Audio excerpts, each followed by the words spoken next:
loves, welcome to Cacao Chats with Cass. Last week I didn't show up because it was actually my mum's 3rd year death anniversary on the Sunday. So the Monday I just needed some space to grieve because I kept myself super busy over the weekend and didn't have any space to actually feel what was on my heart. So I gave back to me instead of sharing with all of you. But I'm back today, later than usual as well, because I had to drop Asher at daycare this morning. Things have shifted today, like the entire day has been flipped on its head. But I'm here. I'm here to make my morning cacao with you and to, chat to you about a few things. So I'm going to share what I've got prepped and ready to go. I've got my ceremonial cacao. I've got some big chunks ready to chop up into, I'm going to have 2 big tablespoons worth today for my serve. Because I'm feeling there's a lot sitting on my heart that, again, I need to just feel and move.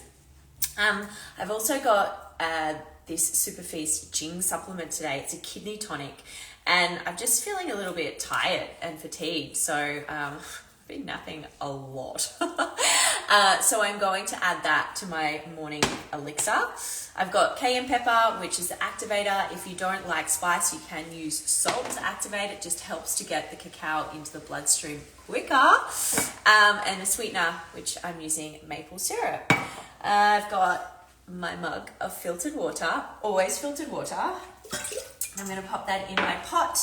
I've also got a sharp knife to cut my cacao, and I'm going to grab a whisk. And I've got some sacred smoke to cleanse and clear any heaviness that may be here. Okay, I'm going to start dropping my cacao. I don't actually know where I'm going with this today. What I was going to speak about when I had planned to do this last week was connecting with my mama, who has passed, and how I do that. And I found there's been a lot of resistance today, like, oh, I'm not going to do it. I'm not going to jump online. And I'm like, I think it's because I feel really scared to share. So I feel like I have to because, it's something that is really big, but so important, I think, for when we lose loved ones. It's like staying connected in your own way, and sharing how I connect with my mum might help you if you've lost a loved one. So I did want to talk about when my mama was in hospital and she was sick, and she'd made the decision that she didn't want to be here any longer. And we're going through that process where she basically was just waiting for everything to stop. She wasn't eating or drinking. It was a really, really tough process, and we were in the hospital with her for it. The last few days I actually couldn't go in, and as you know, I was 30 weeks pregnant, so it was really taxing and challenging on my energy. And I do have regrets that I wasn't there for her final breath, but nobody was. My dad and my mum, my sister went to the hospital just after she'd passed, so I feel like that was her plan. And intuitively, I just didn't feel that I wanted to be there. Anyway, so as we're going through this process, I remember I went and I got her this little white ceramic angel from a crystal shop. And I had given it to her. I had given it to her actually previously when she'd been sick at home as her guardian angel. And when we were in hospital during these last few weeks of her life, I remember her looking over at me, and she had this little angel, and she was just holding it up. And I remember looking into her eyes, and she was looking into mine, and it was like I was just looking into her soul. It was the weirdest, most bizarre feeling I've ever experienced. And it was like, oh wow, yeah, okay, I'm seeing your soul now. So that was one really, really big experience that I will never, ever forget. Just witnessing that. And after she passed, I actually had a psychic that tuned in and spoke to Mum, and basically Mum had said that I was her safety. Like, I really held her during that experience. Like, just my presence being there was really helpful for her in her passing. So that was really, really special. And then another experience that I had while she was in hospital was we were all sitting around the bed and she was lying on the bed like asleep in the hospital bed. And I looked up and I could just see this like younger version of her. And it looked like her as a schoolgirl. Like she was wearing like a black uniform. She had like these long socks and she was sitting cross-legged and laughing, like having the time of her life. It was just like this beautiful, joyful experience that she was having. And I was like, what was that? And again, what I was seeing is like, well, how I interpret it was her soul and her essence, like, and how it was shown to me through this experience was her in her younger years. So like her inner child, that innocence, that excitement, that joy, that happiness. And it was probably, well, I'm assuming the happier times for her. And yeah, so that was a really big experience as well, that for someone that was only remembering again like my psychic abilities and tapping into my intuition and like seeing and actually experiencing people that had passed. I mean, she was passing, so it was like the soul was just so wild, but it felt so real and so true. So they're two experiences I'll never ever forget. And then something that when she was passing as well, I would sit in ceremony with my cacao, and I'd do that every morning at my mum and dad's house. And I would sit there and I'd hear her speaking to me. Well, it was more, I could hear my voice, but it was her words talking.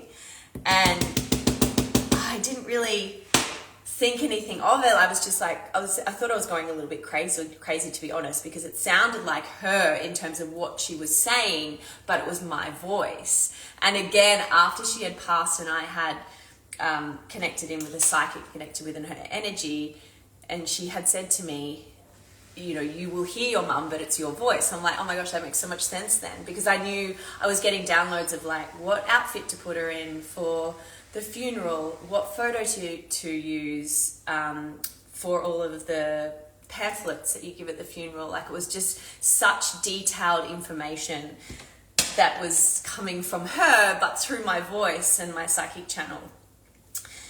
So once mum had passed, I'm just going to pop this cacao into the pot.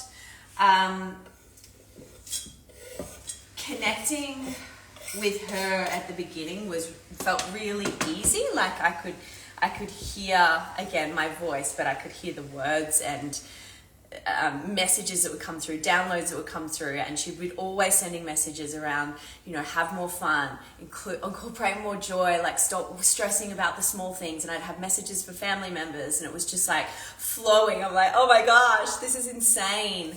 And I don't get them so intensely now, like it doesn't come through as much as it did when she first passed, but wow, it was a really, like my channel was open, and this is where I started to really dive deeper into ceremonial work and energy healing and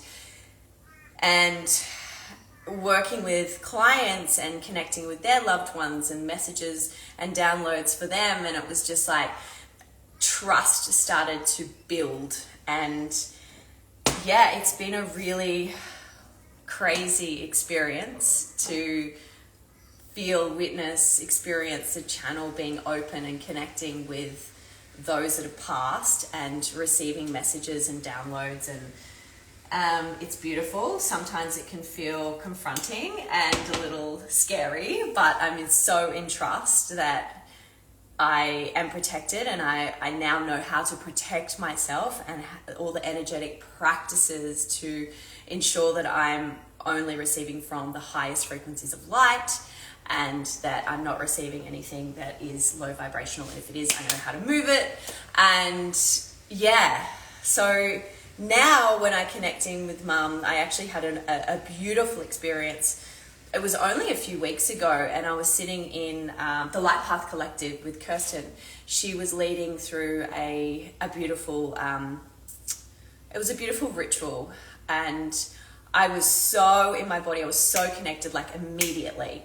And as I was sitting there, I just felt this warmth, like all over my body. It was just like this warm feeling. And I was like, oh, it's Mumma. Like, and it was just this feeling of being held, and I just had tears rolling down my face. It was such a magnificent feeling.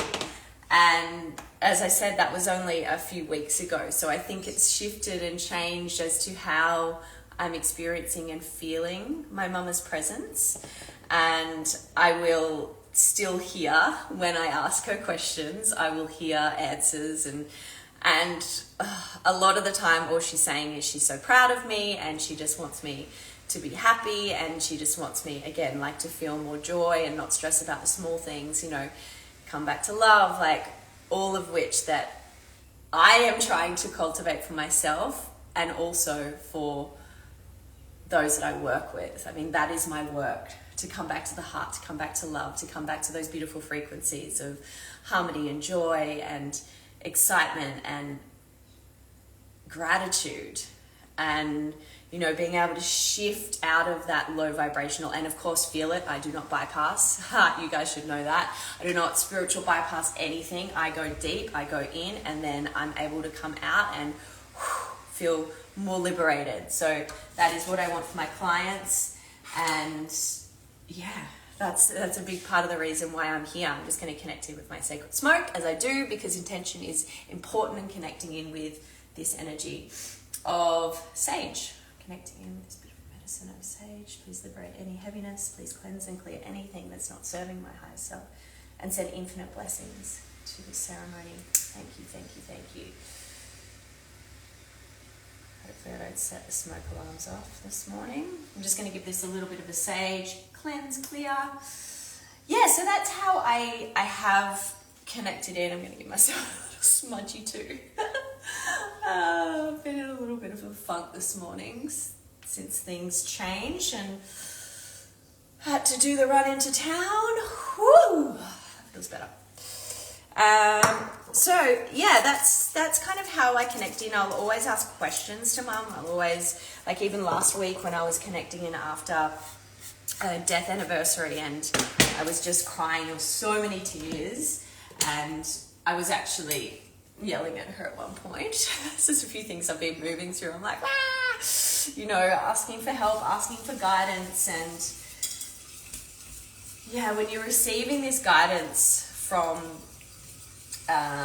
spirit, it's just beautiful. It's not the way, you know, the difference between the mind and the heart, and like what's coming through as this unconditional love, as this true guidance for you, is that it's really gentle and it's really soft, but it's, you know, to the point. It's like it's not like you hear your mind going off and the ego taking over, and I guess that's the biggest thing that I want to help clients with. It's like creating this beautiful coherence between the heart and the mind, allowing the heart to speak, turning up the volume of the heart, turning down the volume of the mind and the ego. So, you know, more of you can hear the heart, you can hear what's here, what needs to be moved through, what changes need to be made, what are your dreams, what are your desires, like what are your needs. I talk about this often, but it's so true. And I know a lot of people are scared of this because change can feel really hard. And if you're beginning to actually listen to your heart and what you want and what you need, then things might drop away. You might lose, things that you think that you love. And that could be relationships, it could be friendships, it could be a job. And that can feel really unsettling and unstable. So I do understand it, and I definitely have compassion because I've been there. But the only way we're going to grow and evolve and expand and live these beautiful lives of our dreams is if we go through these hard times and these challenges. So yeah, and I mean, that was my mum's death was the hardest thing of mine that I've gone through my entire life.